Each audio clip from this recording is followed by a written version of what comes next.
We tend to experience around 3 to 5 emotions in a minute in some instances.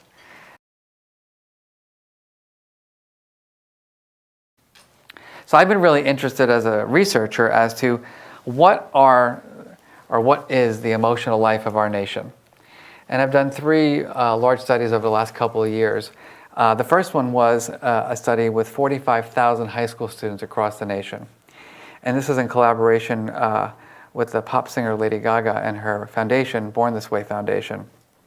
And what we did with funding from the Robert Wood Johnson Foundation, we went across the United States and we looked at the state of emotional affairs. So I asked you to think about your feelings first. Now let's think about our nation's youth. Top 3 feelings that you believe our nation's high school, is public, private, and charter, are feeling. What do you think? Confused. Stressed. Fear. Insecure. Depressed. If I were to ask you to think about, thank you. Look, we got one optimist in the room. If you were to take the whole pie of 100%, what percent are positive emotions? What percent are negative emotions? What do you think? 2/3 negative? All right, well, here are the results.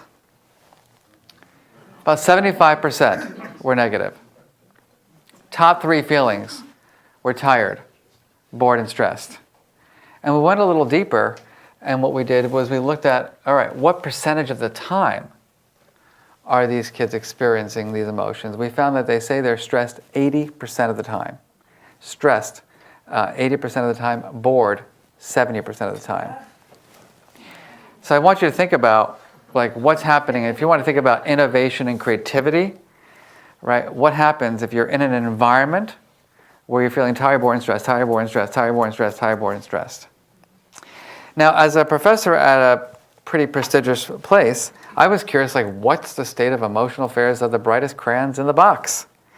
So I did a study last year with undergrads. And here's the state of affairs at Yale. Looks a little similar, doesn't it?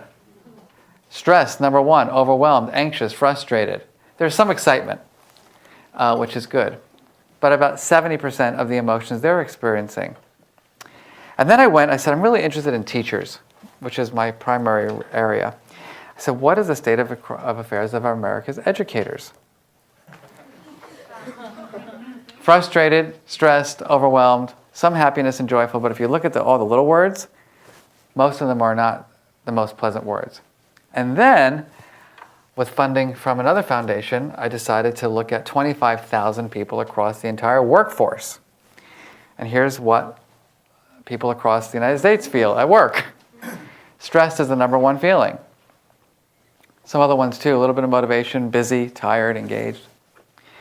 And what we know from our work, right, is that there's the good stress and the bad stress. I actually like to hire people who experience some stress. I like people who have slight anxiety problems. Right? They get stuff done. That's good stress.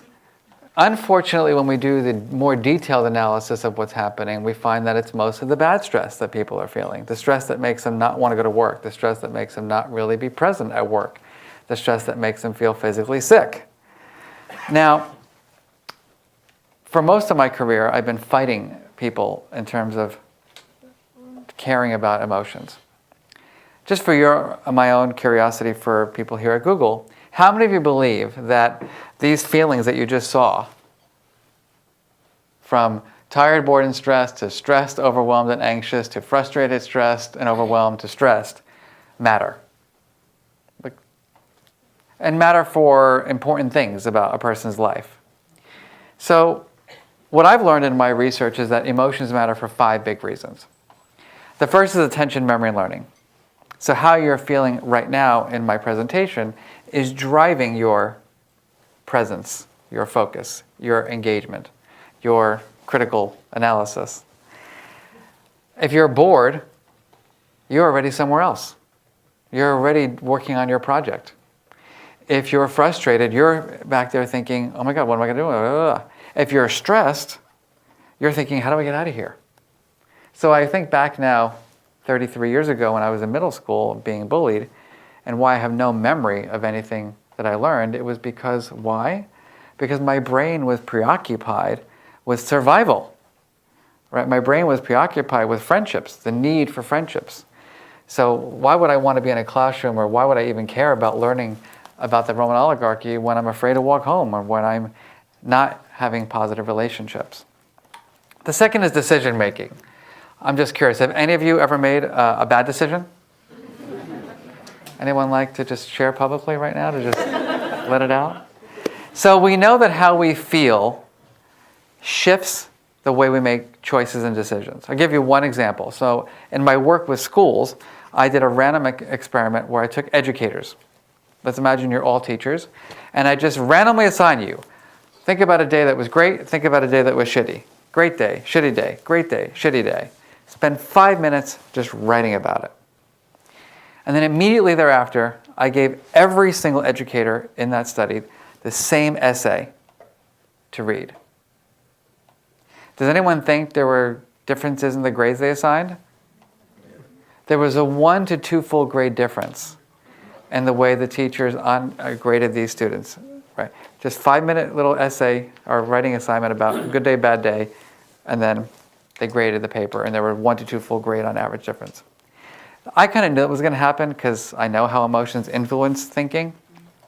I think what interested me most was at the end of the study I said, do you believe that how you felt influenced the way you evaluated the essay? What percentage of the educators do you said, yeah, of course? Right. About 90% denied it. They said there's no way that how I felt would have influenced the way I evaluated that essay. And I think what that tells us is a lot. I think the primary thing is that our emotions are influencing and biasing the way we're seeing the world and the choices we're making, but it's happening outside of our conscious awareness. The third is relationship quality.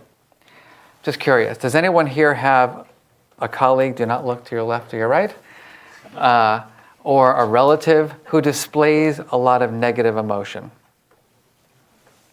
Someone who maybe walks around like this.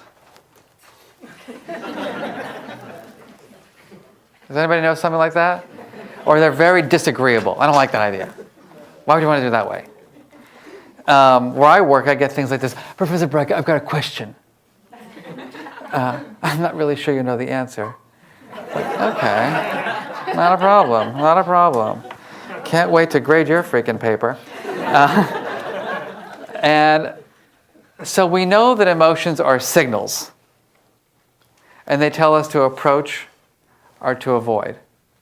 So when we think about people and we think about products, right, how they make us feel makes us want to move toward them or against. Does that resonate with everyone? So that, and that's a basic thing around survival, right? We don't approach the angry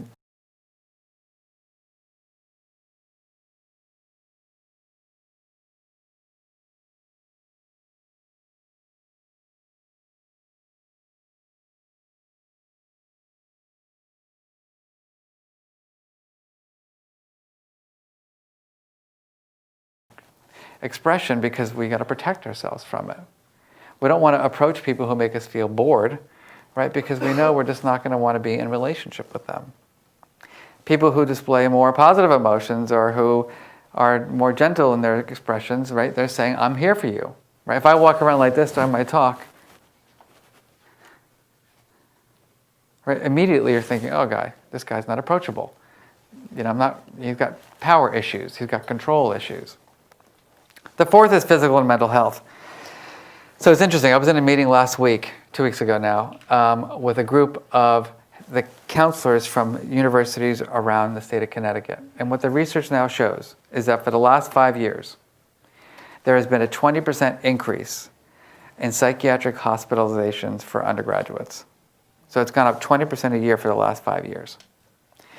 What the research my own shows is that if we took the indicators of stress for adolescents and teenagers in our nation, they are greater than the stress levels of the adults who are raising them. So you can imagine what's going on in our nation right now when everyone is having this high activation emotion, right? Cortisol being released, confusion happening, inability to concentrate. lots of other things. The final piece is on creativity. Now, Google's not really known for that, right? How many of you believe that creativity is important? Good.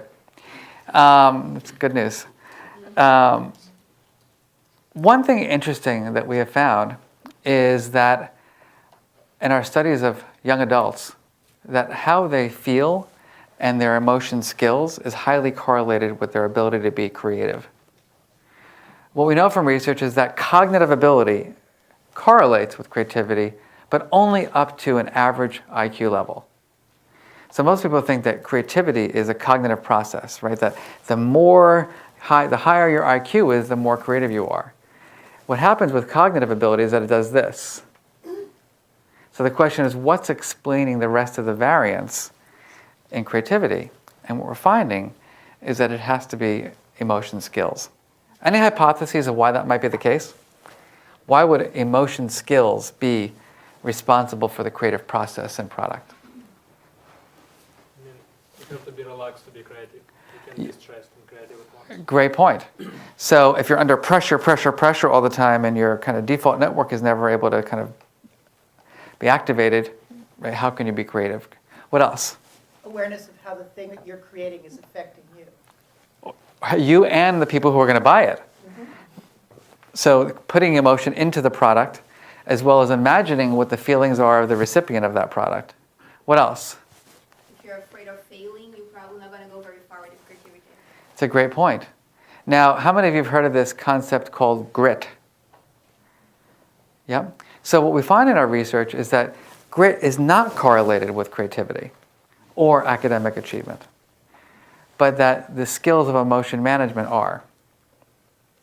And I think the reason for that is that, has anyone here ever, how many of you have actually attempted to be creative and have failed at an attempt? Yeah. How many of you have ever gotten negative feedback? How many of you have ever been frustrated with your own design of something? How many of you have ever been disappointed in your own work? So emotions are inherent in everything we do. And some people think, well, you just got to plow through it. But not really the case, right? The wider base our strategies are, the more effective we're going to be. So how do you manage the disappointment? How do you manage the frustration? How do you manage being overwhelmed?